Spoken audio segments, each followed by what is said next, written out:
जय हिंद दोस्तों, आपका स्वागत है हमारे चैनल नेटिव पाठशाला में। दोस्तों आज हम बात करेंगे गांधी जी का परिचय। यह दोस्तों टॉपिक बहुत ही महत्वपूर्ण है एग्जाम के दृष्टिकोण से। SSC, CGL, UP triple SC, NTPC जैसे सभी लगभग सभी एग्जामों में गांधी जी से रिलेटेड एक या दो क्वेश्चन आ ही जाते हैं। दोस्तों अगर इनकी जन्म की बात करें तो जन्म 2 अक्टूबर 1869 में हुआ था और स्थान पोरबंदर, गुजरात के पोरबंदर जिले में। और इनके पिता करमचंद गांधी जी थे और माता पुतलीबाई जी थी और इनकी पत्नी दोस्तों कस्तूरबा गांधी। दोस्तों ध्यान देने वाली ये बात है कि गांधी जी का जो विवाह हुआ था बहुत ही कम उम्र यानी कि सिर्फ 13 वर्ष में। और इनके पुत्र 4 पुत्र थे। सबसे बड़े हरिलाल, दूसरे मणिलाल, तीसरे रामदास, चौथे देवदास।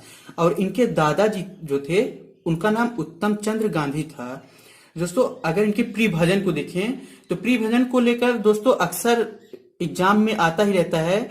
ये ऐसे दे देंगे और इसके रचयिता का नाम पूछ लेते हैं, तो हम इसको भी देख लेंगे कि इसके प्रिय भजन वैष्णव जन तो तैनो कहिए पीर पराई जानो रे, इसके रचयिता नरसिंह मेहता जी थे। और दूसरे प्रिय भजन इनके रघुपति राघव राजा राम, पतित पावन सीताराम, इसके रचयिता विष्णु दिवंगर पलुस्कर जी थे।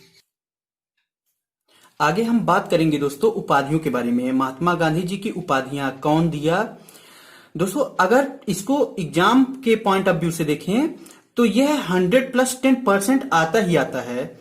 आगे देखेंगे कि बापू की उपाधियां कौन दिया। सर्वप्रथम पंडित जवाहरलाल नेहरू ने महात्मा गांधी जी को बापू की उपाधि दिया। और बापू जी को महात्मा की उपाधि कौन दिया, रविंद्रनाथ टैगोर जी ने। और राष्ट्रपिता को अगर देखेंगे राष्ट्रपिता की उपाधि कौन दिया तो सुभाष चंद्र बोस जी ने दिया। और वन मैन बाउंड्री फोर्स है, यह उपाधि लॉर्ड माउंटबेटन ने दिया था। आगे प्रसिद्ध समाचार पत्र एवं पुस्तकें देखेंगे। समाचार पत्र अगर देखें तो यंग इंडिया 1919 में जो इंग्लिश में लिखा था। और नवजीवन को देखें तो 1919 में ही था जो गुजराती में रचित थी। और आगे हरिजन 1933 में लिखा गया जो हिंदी में। और आगे अगर पुस्तक को देखें, पुस्तकें इनकी देखें कि जो इन्होंने पुस्तकें लिखी हैं तो हिंद स्वराज्य जो 1909 में लिखे हैं और यह गुजराती में था। और यह पुस्तक जो था एक जहाज पर रचित पुस्तक था, उस एक जहाज पर लिखी हुई पुस्तक थी। और दूसरी पुस्तक क्या था कि सत्य के साथ मेरे प्रयोग है, यह गुजराती में था और 1925 में लिखा गया था। दोस्तों अब हम आगे बात करेंगे विचारों के स्रोत। गांधी जी के विचार किनके स्रोत पर आधारित था, उनके विचार कहां से लिए गए हैं, वो किनके विचारों से प्रेरित थे। जैसा कि दोस्तों आप सभी जानते हैं कि हर एक महान व्यक्ति जो होता है वो किसी न किसी के विचारों से प्रेरित जरूर होता है। और दोस्तों अगर हम बात करेंगे सविनय अवज्ञा जो किए थे 1930 में, यह किसके विचार से प्रेरित होकर सविनय अवज्ञा आंदोलन किए थे गांधी जी, तो थोरो के सिविल एक लेखक थे, इनके बुक है डिसओबियंस के विचार से प्रेरित होकर सविनय अवज्ञा आंदोलन किए थे गांधी जी। और आगे सर्वोदय आंदोलन जो किए थे वह जॉन रॉस्किन यह एक लेखक थे, इनके पुस्तक अंटो द लास्ट के विचार से प्रेरित होकर सर्वोदय आंदोलन के शुभारंभ किए थे। और इनके जो खुद के संबंधी विचार थे, सत्य संबंधी विचार इनके अंदर जो प्रेरित करते थे, यह टॉलस्टॉय की पुस्तक the kingdom of good is with in you से प्रभावित थे।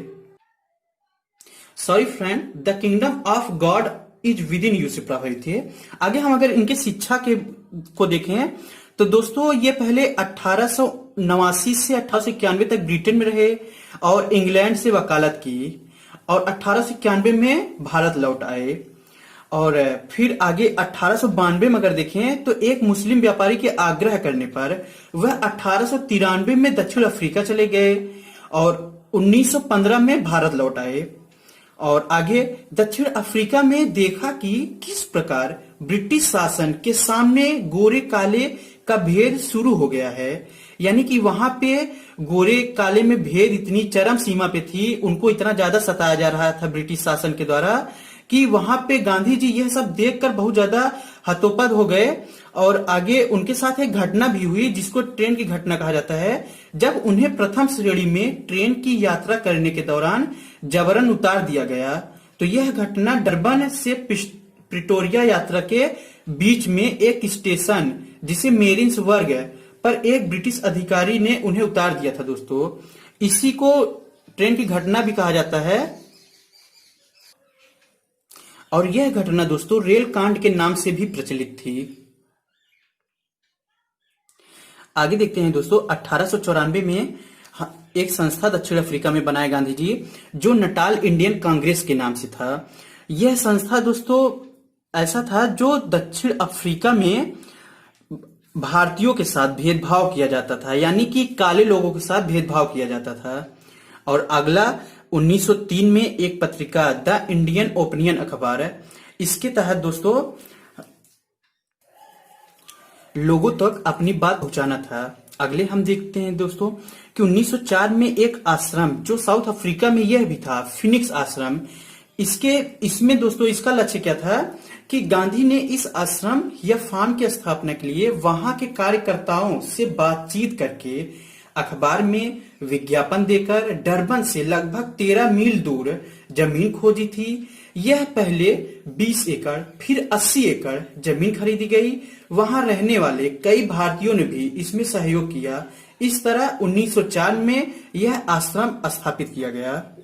और 1906 में प्रथम सत्याग्रह का प्रयोग दक्षिण अफ्रीका में किया गया। यह दोस्तों यह क्वेश्चन आया है एग्जाम में, कई एग्जाम में आ गए हैं कि गांधी जी का प्रथम सत्याग्रह आंदोलन कहाँ हुआ था। तो प्रथम सत्याग्रह आंदोलन दोस्तों दक्षिण अफ्रीका में हुआ था। उसके बाद भारत में 1915 में आए, उसके बाद किया गया। अगला दोस्तों देखते हैं कि दक्षिण अफ्रीका रहने के दौरान ही उन्होंने कई विचारक एवं समाज सुधारकों के किताबों को पढ़ा, जिससे इन्हें प्रेरणा मिली। और यह आगे भारत आके 1915 में ब्रिटिश सत्ता के खिलाफ इन्होंने आंदोलन को छेड़ दिया। धन्यवाद दोस्तों।